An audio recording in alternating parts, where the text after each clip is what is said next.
Okay, hello everyone. So let's begin with sum number 4 now. In sum number 4, okay, sum number 4 एक quadrilateral के type का दिया हुआ है. सम नंबर 4 क्या दिया हुआ है? क्वाड्रिलेटरल दिया हुआ, बट कुछ स्पेसिफाई नहीं किया हुआ है. बट अगर क्वाड्रिलेटरल को अगर अपने ध्यान से देखेंगे, so there are two triangles. कितने ट्राइंगल्स दिया हुआ है? यहाँ पे दो ट्राइंगल्स दिए हुए हैं. ठीक है. So as we all know that area of triangle, area of right angle triangle, that means what, कि कोई भी ट्राइंगल जिसका हाइट मेंशन किया हुआ है, अगर कोई भी triangle X Y Z triangle जिसका हाइट मेंशन किया हुआ है, सो दैट मीन्स उसका जो फॉर्मूला होगा, so as we all know that half into base into height, यही फॉर्मूला लगेगा. ओके. सो यहाँ पे दो ट्राइंगल दिया हुआ है. Two triangles are given over here, triangle 1 and triangle 2. Base दोनों का कॉमन है. दोनों ट्राइंगल का बेस अगर अपने ध्यान से देखेंगे तो दोनों का कॉमन है, बट हाइट अलग अलग है. एक का हाइट दिया 13, दूसरे का हाइट दिया 8. ओके. सो सिंपली अपने क्या करेंगे, व्हाट वी विल डू, एक को अपने कंसीडर करेंगे हाइट 1, दूसरे को दूसरे ट्राइंगल का कंसीडर करेंगे अपने हाइट 2, एंड बेस दोनों का बेस क्या है? सेम है, 24 मीटर. बराबर. नाउ एरिया ऑफ क्वाड्रिलेटरल जिसका फॉर्मूला क्या होगा? Half into base into height and again half into base into height. Okay. So half into base into height 1 पहले ट्राइंगल का एरिया, दूसरे ट्राइंगल का area half into base into height 2. ठीक है. Now half half common, base भी common आ रहा है, so half into base अलग से लिख दो, ब्रैकेट में आ जाएगा height 1 plus height 2. Now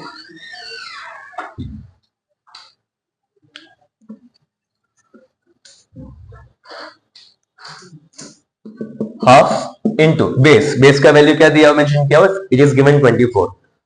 So put here 24 and then after height 1 and height 2, that is 13 plus 8.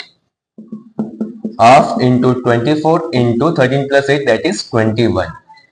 2 12s are 21 into 12, 21 into 12, that is 2 ones are 2, 4 plus 1 5, 2 ones are 2, that is 252. 252 meter square. ठीक है. So quadrilateral it is given quadrilateral, but quadrilateral कुछ specified quadrilateral नहीं, but ध्यान से देखेंगे so there are two triangles, दो right angle triangle mention, दो triangle mention किया हो जिसमें दो height mention किया. So according to that we will put formula of triangle, area of triangle, half into base into height 1, half into base into height 2. half and base common में निकाल लो and height 1 and height 2 and put the values, you will get the answer. Okay. Now sum number 5. Sum number 5. The diagonals of rhombus. चलो rhombus का area तो आपको पता ही होगा.